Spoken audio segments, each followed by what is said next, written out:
क्या आपके साथ भी ऐसा होता है कि आपको लगता है कि अगले ही पल क्या होने वाला है? किसी भी सिचुएशन में जाने से डरते हैं, लोगों से बात करने से डरते हैं, यानी हर समय डर, किसी न किसी बात का डर। हो सकता है ये नॉर्मल बात हो, लेकिन हो सकता है ये एंग्जाइटी डिसऑर्डर के सिम्टम्स हो, जिसमें कोई भी इंसान किसी भी सिचुएशन में, इवन नॉर्मल सिचुएशन में भी कुछ भी काम करने से डरता है और कोशिश करता है कि किस तरह की उस सिचुएशन को या उस काम को अवॉइड किया जाए। उसको दिल की धड़कन बढ़ जाती है, सांस की गति बढ़ जाती है, पसीना आने लगता है, बेचैनी और घबराहट फील होने लगती है।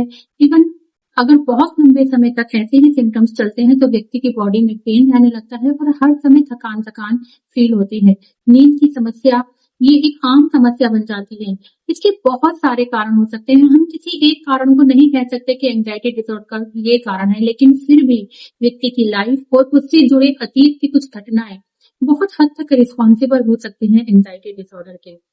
अगर आपको या आपके किसी परिचित को लगता है कि उसके अंदर एंजाइटी डिसऑर्डर के सिम्टम्स हैं, तो वो सही समय है कि किसी साइकोलॉजिस्ट से या थेरेपिस्ट से कंसल्ट कर लें। या फिर हम अगर अभी थोड़ा ही समय हुआ है, बहुत लंबा समय नहीं हुआ है, तो हम खुद भी कोशिश करके इस समस्या से निदान पाने की कोशिश कर सकते हैं। जैसे सबसे पहले ब्रीदिंग एक्सरसाइज एंजाइटी डिसऑर्डर को ओवरकम करने में बहुत हेल्प करते हैं। लेकिन जब बात आती है ब्रीदिंग एक्सरसाइज की तो सब बचना चाहते हैं। सब लोगों को लगता है कि इससे होगा ही क्या। लेकिन ब्रीदिंग एक्सरसाइज से जब बॉडी में ऑक्सीजन की कमी हो जाती है ड्यूरिंग स्ट्रेस, तनाव और एंजाइटी, वो फुल होने लगती है, वो फिल होने लगती है और व्यक्ति वापस से नॉर्मल स्टेट में आता है। हाँ, इससे बहुत लॉन्ग टर्म इफेक्ट नहीं होते और हमेशा के लिए ये हम ये नहीं कह सकते कि एंजाइटी डिसऑर्डर का बेस्ट ट्रीटमेंट यही है कि हमेशा ब्रीदिंग एक्सरसाइज करो। लेकिन जिस समय हमको पैनिक अटैक्स आ रहे हैं, हमको घबराहट हो रही है, बेचैनी हो रही है, उस टाइम को कवर करने के लिए, उस टाइम रिलैक्सेशन फील करने के लिए, उस समय उस एंजाइटी को ओवरकम करने के लिए ब्रीदिंग एक्सरसाइज बहुत अच्छा पैटर्न होती है। और अलग अलग तरीके होते हैं ब्रीदिंग एक्सरसाइज के। आपको कौन सा तरीका सूट करता है ये आपकी कैपेसिटी पर डिपेंड करता है। फॉर एग्जाम्पल, हम कहते हैं 1 2 3 4 की काउंटिंग पर इनहेल करो, 1 2 3 4 की काउंटिंग पर होल्ड करके अपनी ब्रीदिंग को रखो और फिर 1 2 3 4 की काउंटिंग पर ही एक्सेल करो। इसके अलावा यदि आपको चाय की, कैफीन की या अल्कोहल जैसी किसी भी सब्सटेंस की आदत है तो एंजाइटी डिसऑर्डर भी है। एंजाइटी के दौरान अगर आप उनको अवॉइड करते हैं, क्योंकि ये सभी एक तरह की कैफीन की मात्रा इनमें बहुत अधिक होती है जो एंजाइटी के ट्रिगर्स को एकदम से हाई करने में हेल्प करते हैं। तो यदि आप इस पे कंट्रोल कर सकते हैं तो that is very good for you. और उसके अलावा जो भी कुछ ऐसे समय में जब एंजाइटी होती है, लोग किसी चीज से डर रहे होते हैं, तो व्यक्ति के मन में बार बार नकारात्मक विचार आते हैं।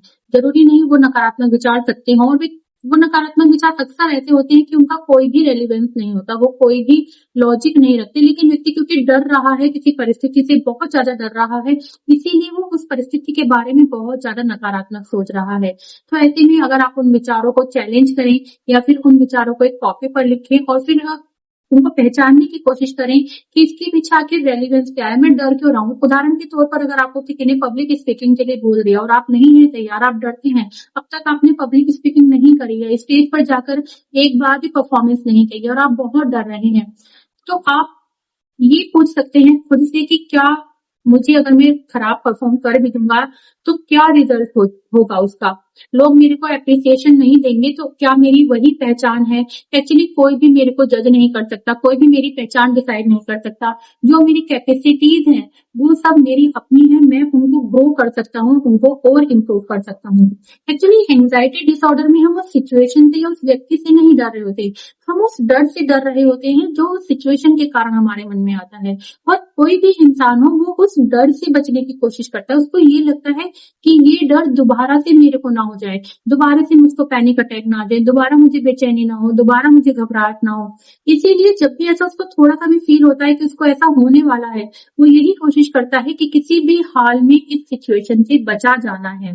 और इसके लिए नियमित एक्सरसाइज और प्रॉपर नींद, जो नींद की कमी है वो एंजाइटी के सिम्टम्स को ट्रिगर करने में बहुत इंपॉर्टेंट रोल प्ले करती है। तो प्रॉपर नींद और उसके अलावा माइंडफुलनेस और रिलैक्सेशन टेक्निक्स की प्रैक्टिस और शेयरिंग जब भी एंग्जाइटी डिसऑर्डर, जब भी एंग्जाइटी में हो, कोई बात आपको परेशान कर रही है, तो अगर आप ये सोचते हैं कि ये मेरी पर्सनल लाइफ है, ये मेरी प्राइवेट लाइफ है, मैं किसी से शेयर नहीं करूंगा, तो उसके कारण आप मन ही मन और ज्यादा परेशान हो सकती हैं। शेयरिंग बहुत अच्छी मेडिसिन है किसी भी सिचुएशन में, किसी भी ऐसी सिचुएशन में जो आपके लिए नकारात्मक है, खतरनाक है, डरावनी है, या मुश्किल है आपके लिए सामना करना उस सिचुएशन का। तो अगर आप किसी विश्वसनीय व्यक्ति से बात कर लेते हैं, तो अगर आपको किसी भी सिचुएशन से ऐसा लग रहा है, तो जो भी विश्वसनीय व्यक्ति हो, वो आपका घर का कोई सदस्य भी हो सकता है, आपका कोई बड़ा भी हो सकता है, फैमिली फ्रेंड भी हो सकता है, आपका अपना दोस्त हो सकता है, या साइकोलॉजिस्ट, काउंसलर, थेरेपिस्ट हो सकते हैं।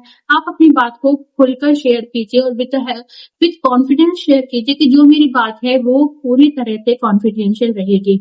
और अगर तब भी आपकी एंजाइटी पर कंट्रोल नहीं होता है, तो थेरेपिस्ट की, काउंसलर की हेल्प लेने में थोड़ी भी देर ना कीजिए, क्योंकि ये कोई स्टिग्मा नहीं है, कोई ऐसा नहीं है कि लंबे समय तक चलने वाली परेशानी है। पूरी तरह से कंट्रोल हो जाती है, व्यक्ति पूरी तरह से ठीक हो जाता है।